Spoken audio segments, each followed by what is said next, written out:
सुबह क्या कहा था मैंने?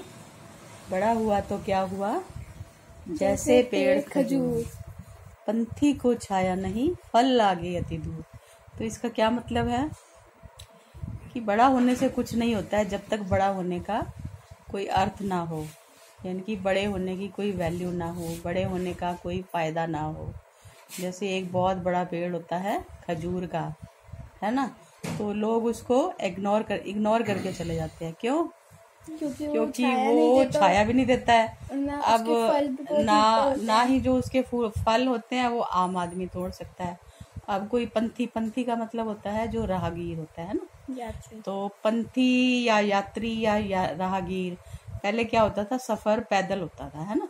पहले कोई ये गाड़ी, मोटर गाड़ी या ट्रेन या बसेस नहीं होती थी, तो लोग पैदल यात्रा करते थे। तो जहाँ भी वो थक जाते थे, कोई छायादार या फलदार पेड़ देख के ना वो बैठ जाते थे, ताकि उस पेड़ के नीचे बैठ के हम आराम भी कर लें उसकी छाया में, और जो ऊपर फल लगे हुए हैं उसको हम तोड़ के खा लें और अपनी भूख मिटा लें। तो पेड़ कौन सा कामयाब होता है? जो छायादार भी हो और फलदार भी हो, चाहे वो छोटा हो। अब बड़ा पेड़ है, उसका फल कहाँ लगा हुआ है, अभी आदमी ऐसे हाथ पकड़ के तोड़ भी नहीं सकता, और उसकी छाया का तो कहीं अता पता ही नहीं है।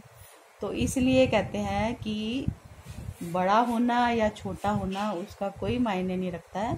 मायने क्या रखता है कि आप किसी के कितने काम आ रहे हो। अब छोटी छोटी घास भी जो होती है ना, उसका क्या फ़ायदा होता है? अब छोटी छोटी घास है, वो हमें बहुत अच्छी लगती है, उसके ऊपर हम पैदल चलते हैं, वो हमारी आँखों को भी अच्छी लगती है, वो हमारी आँखों की, जैसे कहते हैं ना, रोशनी बढ़ाती है। अगर हम पैदल चलते हैं तो हमारे पैरों को भी रिलैक्स मिलता है। हम घास में नीचे भी बैठ सकते हैं ना, और घास जो है हमारे पैरों को भी रिलैक्स देती है, हमारे घर की भी शोभा बढ़ाती है, हरियाली को भी बढ़ाती है। तो एक छोटी सी जो घास है ना, वो भी बहुत बड़े पेड़ के मुकाबले में ज़्यादा यूज़फुल होती है। तो इसलिए कभी भी किसी को छोटा समझ के ये मत सोचो कि ये छोटा है तो ये बेकार है। छोटा हो, उपयोगी हो, तो उसकी भी बड़े के बराबर जो है रिस्पेक्ट होती है। ओके, समझ गए? तो पुराने टाइम का ये मुहावरा है, बड़ा हुआ तो क्या हुआ, जैसे पेड़ खजूर, पंथी को छाया नहीं, फल लागे अति दूर। भी हमें इस बड़े पेड़ से क्या लेना देना है ना, जो मतलब जिसका कोई उपयोग नहीं है, जो हमें छाया नहीं दे सकता, जो किसी पंथी को आराम नहीं दे सकता, जो हमारी भूख को नहीं मिटा सकता। तो इससे तो एक छोटा सा पेड़ ही भला, एक प्यारी प्यारी घास ही भली। घास के ऊपर बैठ के और छोटे पेड़ की छाया में क्या है, जो यात्रीगण होते हैं उनको आराम भी मिलता है, वो रेस्ट भी कर सकते हैं, और अपने हाथों से उस पेड़ का फल तोड़कर अपने पेट की भूख जो है वो शांत भी कर सकते हैं। तो समझ आ गया मुहावरे का अर्थ है? तो जरा एक बार मुहावरा बोल के दिखाओ।